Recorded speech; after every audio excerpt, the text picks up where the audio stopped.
Mga katambay, mga kababayan, si Kamanong po, nagbabalik po muli para po magkomento po sa inyo. Samahan niyo po inyong lingkod. Sana po nasa mabuti po tayong kalagayan lahat, mga kababayan. Magandang umaga po muna, tanghali, hapon, gabi. Madaling araw po sa ating lahat, mga kababayan. Ito po, komentuhan po natin. Ito nilabas po ng balita, mga tambay. Ang sabi po ng balita, lumabas daw po ang report doon po sa Los Angeles, sa USA, mga tambay, sa may Beverly Hills. Lumabas po ang report nila na talaga raw pong wala ang First Lady. Ayon po sa report, mga tambay. Wala raw po doon sa hotel kung saan namatay ang bilyonaryo na si Paulo Tantoco, mga tambay. Pakinggan po natin ang balita, mga kabayan, at komentuhan po natin. Wala po roon ang First Lady. Wala si First Lady Lisa Araneta Marcos sa hotel room kung saan pumanaw si Lustang's heir, Paulo Tantoco. Ayon ito sa Department of Medical Examiner sa Los Angeles, California. Batay sa official report, tanging ang asawa lang ni Tantoco ang kasama niya sa hotel room. Inamin din daw ng kanyang byuda na si Dina Arroyo Tantoco na gumamit sila ng illegal na droga tulad ng cocaine at cannabis. Nang mag-CR daw ang kanyang asawa, sinabi nitong hindi na magandang pakiramdam at nag-collapse. Idineklara ng medical examiner ang kanyang pagpanaw na accidental due to cocaine effects. Ayon din sa report, tumungong Estados Unidos ang Tantoco couple para bisitahin ang kanilang pamilya. Una nang napaulat na kasama sila sa entourage ng First Lady sa Manila International Film Festival sa Hollywood. Itinanggi ng Malacanang na may kaugnayan ang unang ginang sa pagkamatay ni Tantoco. Yan, mga tambay. Yan po, mga tambay, ang balita, mga bayan. Wala raw pong kinalaman ang First Lady at wala raw po doon sa hotel kung saan po naka-check-in ang mag-asawang Tantoco, mga babayan. Ang kanyang asawa lang daw pong kasama, si Dina Arroyo Tantoco, mga kababayan. Yan nga po yung pinagtataka ng mga kababayan natin. Pinagtataka po ng mga Pilipino, lalong-lalo po ng mga kababayan natin sa LA, sa Los Angeles, California, sa may Beverly Hills, mga kababayan. Kasi sila po yung talagang napakarami pong nalalaman at talagang pumutok po yan. Lalo-lalo po yung mga kababayan natin, napakarami po nating kababayan dyan po sa Los Angeles, California. At yung report din po na hawak ni Maharlika, yung mga dokumentong hawak ni Maharlika, dahil alam naman po natin si Maharlika ay dyan din po naninirahan sa Los Angeles, California, sa LA, mga tambay. At may mga hawak pong dokumento si Maharlika na talagang yun po ay legit at talagang nakuha niya po yun, yung mga dokumento na yun. At dito po, unahin po natin yung hawak ni Maharlika. Di po ba? May hawak pong mga dokumento si Maharlika. Talagang inamin naman po, positive. Positive po kasi doon din po sa mga dokumentong hawak ni Maharlika na talagang ayun ang sani. Isa na nakitaan po ng mga nagsuri na itong si Paulo Tantoco ay talagang ang kanyang katawan ay may pulburon. Aminado naman po. Umamin naman po ang mag-asawa. Ayon po sa may bahay ng Paulo Tantoco, gumamit daw po sila ng pulburon, mga kababayan. At itinatanggi na po nila na talagang First Lady ay hindi po kasama doon sa kanilang room kung saan po namatay ang kanyang asawa. Ang tanong po natin dyan, at tanong din po ng mga Pilipino, ayon po sa mga nabalitaan po natin at nakita po natin sa mga pahayag po, lalong-lalo po yung mga nasa Amerika, mga kabayan, ay 7 oras. Pinagtagal pa raw po umano ng 7 oras bago tumawag itong kung sino man sa kanila ang tumawag. Kung meron pang ibang tumawag. Pero dalawa lang daw po sila. Nagtataka tayo, mga tama. Isa po itong napakayaman na pamilya. Napakayaman din po. Parehas pong mayaman ito dahil yung asawa po, Arroyo po ito. Si Dina Arroyo Tantoco. At ito po ay meron din po katungkulan umano ito sa ating gobyerno. I think isa po itong Deputy Social Secretary ng Malacanang. Nakapagtataka po, mga kabayan. Kung yung pumutok na balita, katulad po na sinasabi ni Maharlika, pinagtagal pa bago tumawag po ng emergency o response para sa asawa niya na sinasabi sa balita na nanikip na ang dibdib. Nanikip na raw ang dibdib, mga tambay. Nanikip. Biruin mo yung asawa mo, nanganganib ang buhay. Kung totoo ang sinasabi ng Maharlika, 7 oras mo, 7 oras pa ang pinalipas bago tumawag ng emergency at diniklara na wala ng buhay si Paulo Tantoco. Hindi po ba? Bakit po kaya? May kailangan kasing pagtakpan? May kailangan kasing linisin? May kailangan kasing isalba? Isalba ang taong ito dahil makapangyarihan ng taong ito? Hindi po ba? Isang pamilya na kilalang kilala sa bansa, mga talagang ubod ng yaman. Sa bagay, baka dahil nga po itong pamilya na ito nung panahon po ng Pangulong Ferdinand Marcos Sr., di ba? Isa rin po yata ang mga Tantoco sa sinasabi pong nagkaroon ng issue sa mga dami. Di ba? May lumabas pong ganyan mga dami ang mga Tantoco sa mga tagong yaman ng ng pamilya Marcos May katotohanan kaya yan, mga tambay? Yang mga balita nung araw na isa yan sa sinasabing crony, di umano o umano.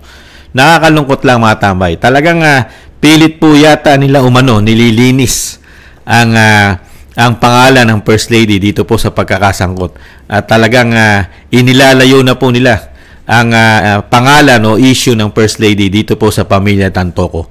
Talaga po ang lahat ng ngayon na sinasabi po natin, ang lahat ng may kasalanan na talagang ang gumagamit lang ng pulburon dahil pulburon issue po ito. Ngayon po, ang talaga lang pong gumagamit ng pulburon, mga kababayan, ay ito pong mag-asawa. Hindi po gumagamit ng pulburon ang First Lady at ang mga kasama nito. Hindi po. Ayon po ito sa balita at ayon na rin po ito mismo sa asawa ni Paulo Tantoco na si Dina Arroyo Tantoco. Na sila lang po nung time na yon na mangyari ang krimen na pagkamatay ng kanyang asawa, ay sila lang po ang gumamit. Sila lang po ang gumamit ng pulburon, mga kababayan. Hindi po involved ang sino man sa sinasabi po nila una, pinasisinungalingan nila na hindi sila naka-check-in. Ang First Lady ay ibang hotel na chine-check-inan pero hindi naman po binabanggit ng balita kung saan naka-check-in ang First Lady, mga kababayan. Kaya nga po, dito ka magtataka.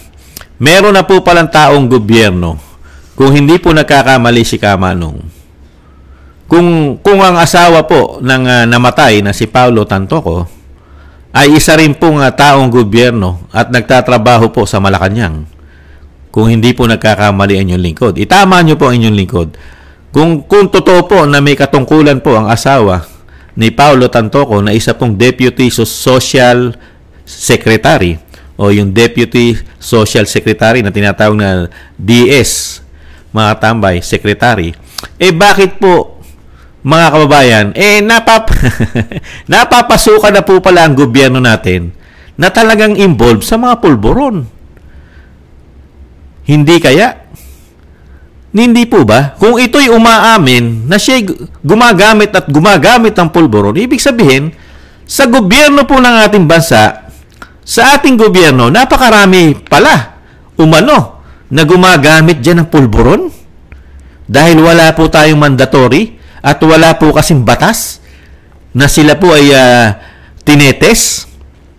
Wala po kasing batas para sa mga politiko at sa lingkod bayan na nagtatrabaho sa ating gobyerno na talagang batas na sila po ay obligahin magpa-drug test, lalo-lalo sa buhok, yung hair follicle drug test. Wala po kasing batas Ibig sabihin, pagka ganito po ang naging issue, na may umaamin na sila'y gumagamit ng pulburon at nanunungkulan sa ating bansa at may katungkulan, mga kababayan, hindi po malayo mga kababayan, na napakarami pala na talagang gumagamit yata ng mga pulburon.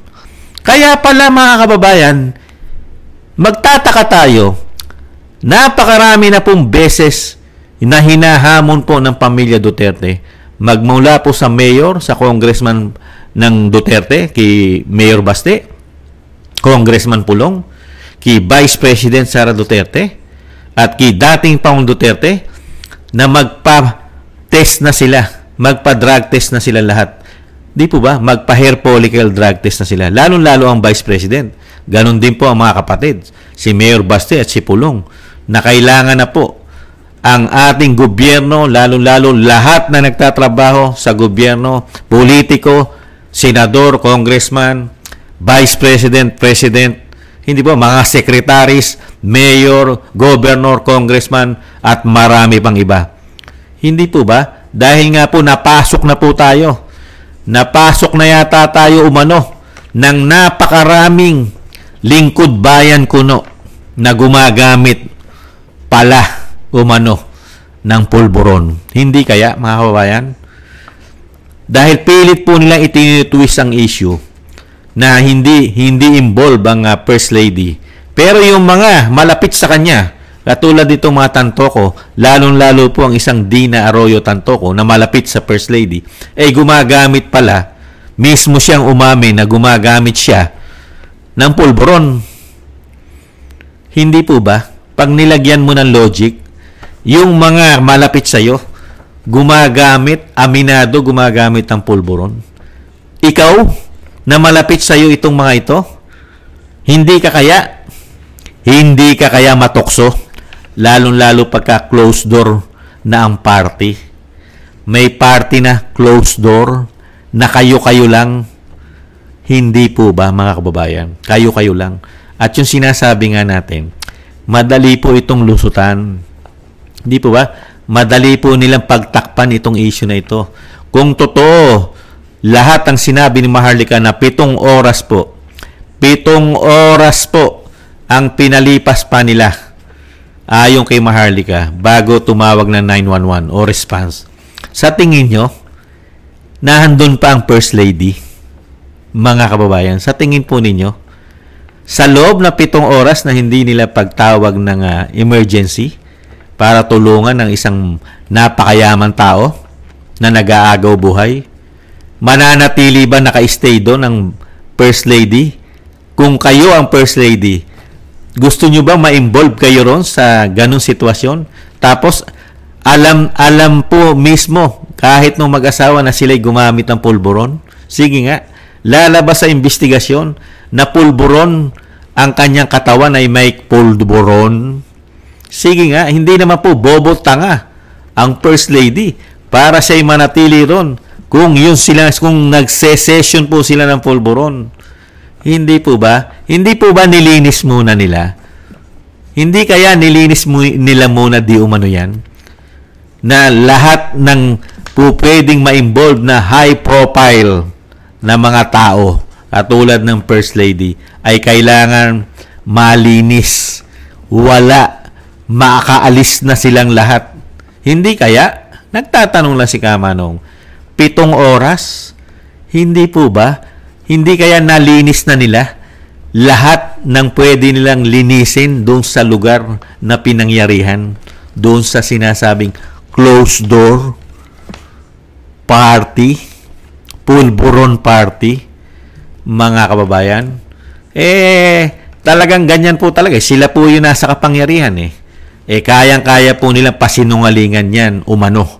Dahil sila po yung nasa kapangyarihan, nasa kanila ang kapangyarihan, pera, di ba? Yung power, siyempre kapangyarihan, power.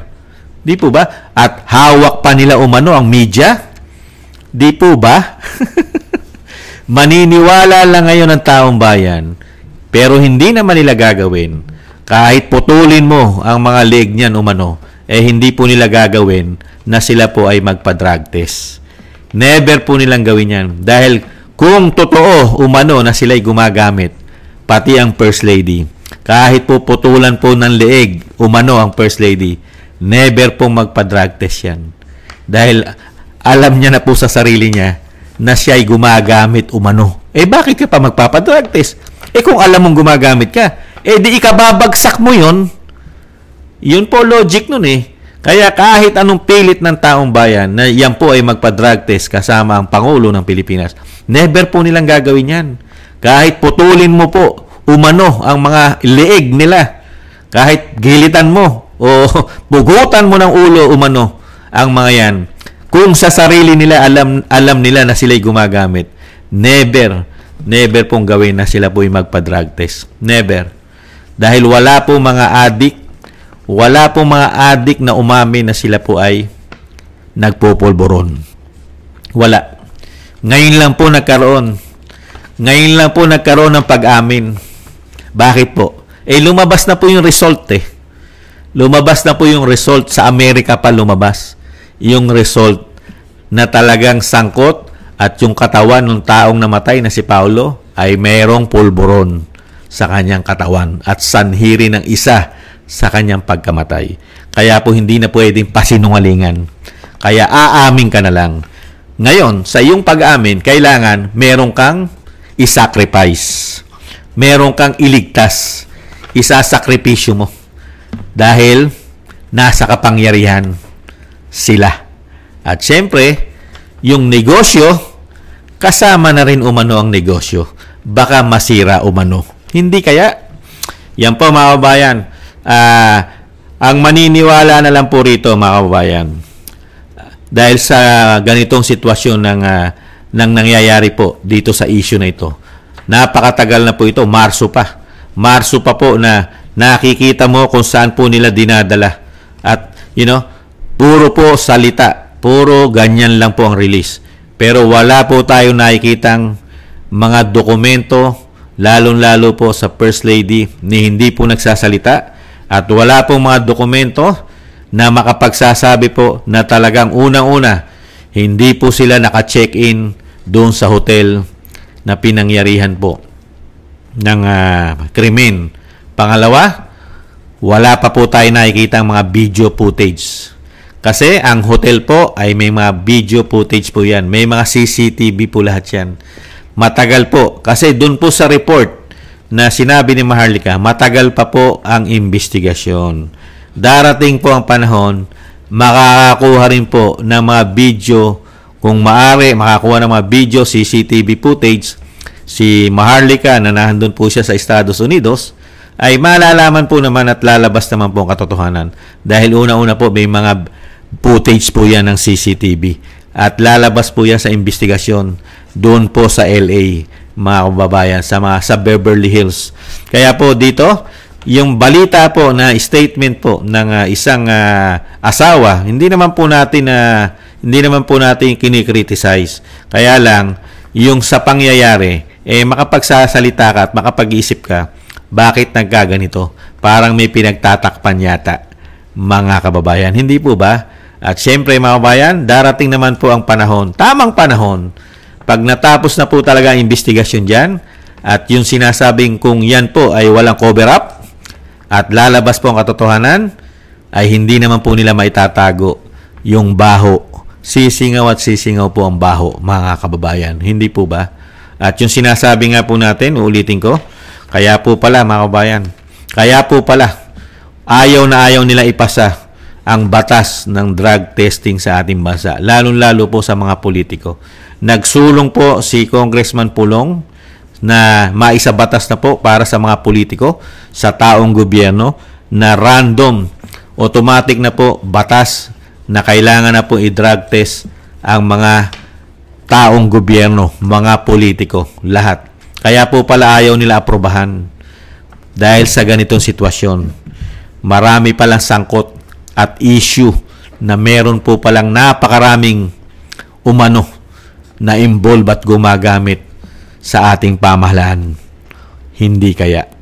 Pagka ganito pong nakikita natin, lumalabas na paunti-unti at umaamin na gumagamit sila ng pulburon, mga kababayan.